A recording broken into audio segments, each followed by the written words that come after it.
नमस्कार दोस्तों। आज की कहानी भगवान शिव की कथा है। कहानी को बहुत ही ध्यान से सुनना। एक बार भगवान शिव कैलाश पर्वत पर वेदों का रहस्य पार्वती को समझाने लगे।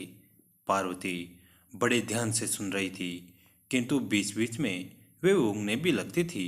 जब बहुत प्रयत्न करने पर भी पार्वती अपने मन को एकाग्र न रख सकी तो शिव क्रोध में आकर बोले, पार्वती, यह क्या हो रहा है? मैं तुम्हें इतना गूढ़ रहस्य समझा रहा हूँ और तुम हो कि झपकियाँ ले रही हो। तुम में तो इतनी ही बुद्धि है जितने किसी मछुए की स्त्री में। जाओ, मृत्युलोक में किसी मछुए की स्त्री के रूप में जन्म लो। शिव के शाप से पार्वती उसी क्षण वहां से गायब हो गई। बाद में शिव जी को बहुत पछतावा हुआ कि यह मैंने क्या किया। जिसका इसने मेरे लिए आघात था, उसी को मैंने आवेश में आकर त्याग कर दिया। शिव को मनोदशा उनके परम सेवक नंदी से छिपी न रह सकी। वो सोचने लगा, स्वामी बहुत बेचैन हैं। माता पार्वती के बिना जब तक माता लौटेगी नहीं, स्वामी को चैन नहीं पड़ेगा। उधर पार्वती मृत्युलोक में पहुंची और एक शिशु बालिका के रूप में पुणे वृक्ष के नीचे लेट गई।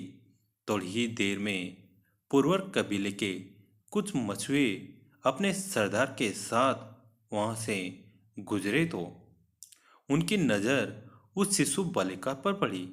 सरदार ने बालिका को उठाया और उसे भगवान का भेजा प्रसाद समझकर अपने घर ले आया। उसने बालिका का नाम रखा पार्वती। जब वह कुछ बड़ी हुई तो अपने पिता के साथ मछली पकड़ने जाने लगी। बड़ी होकर उसने नाव चलाना भी सीख लिया। पार्वती अपूर्व सुंदरी थी। कबीले के कितने ही युवक उसके रूप की प्रशंसा करते नहीं अगाते थे। उनमें से कोई तो पार्वती के साथ विवाह के इच्छुक रहते थे, लेकिन पार्वती उनमें से किसी के साथ भी विवाह के लिए इच्छुक नहीं थी। उधर कैलाश पर्वत पर शिव को पार्वती का वियोग असहनीय हो रहा था। एक दिन उन्होंने अपने मन की व्यथा नंदी से कह डाली। बोले, नंदी, मैं रात दिन पार्वती के बिना बहुत बेचैन रहता हूँ और उस घड़ी को कोसता रहता हूँ जब मैंने गुस्से में आकर पार्वती को शाप दे दिया था। काश उस समय मैंने धैर्य से काम लिया होता। नंदी ने हाथ जोड़कर कहा, स्वामी, आप पृथ्वी पर जाकर उन्हें ले क्यों नहीं आते? कैसे लाऊं?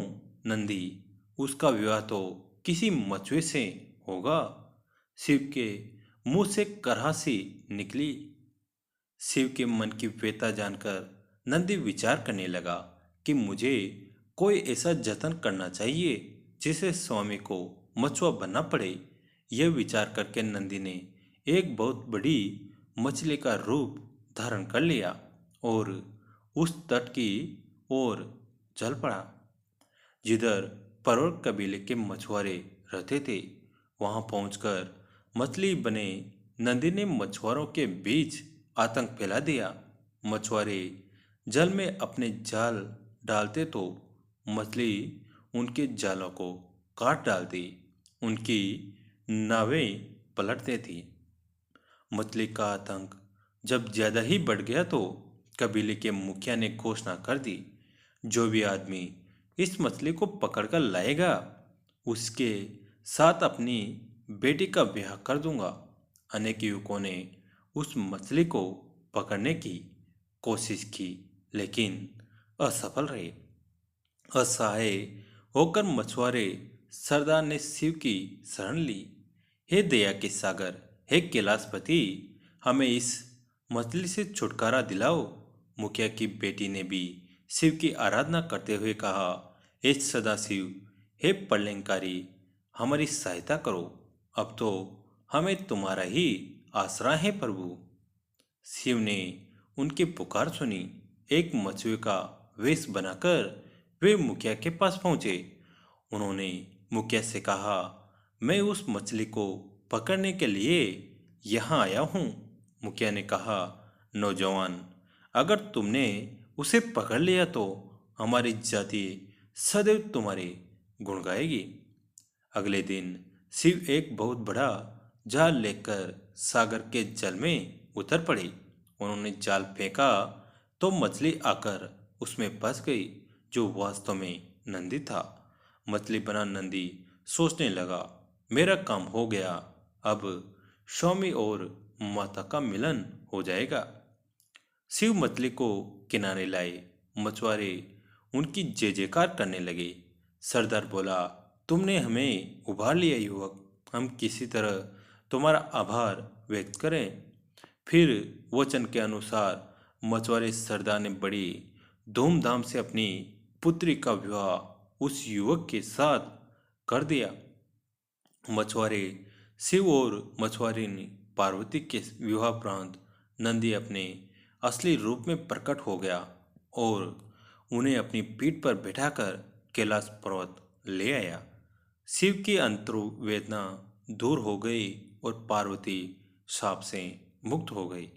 जीवन चक्र पहले की तरह चलने लगा।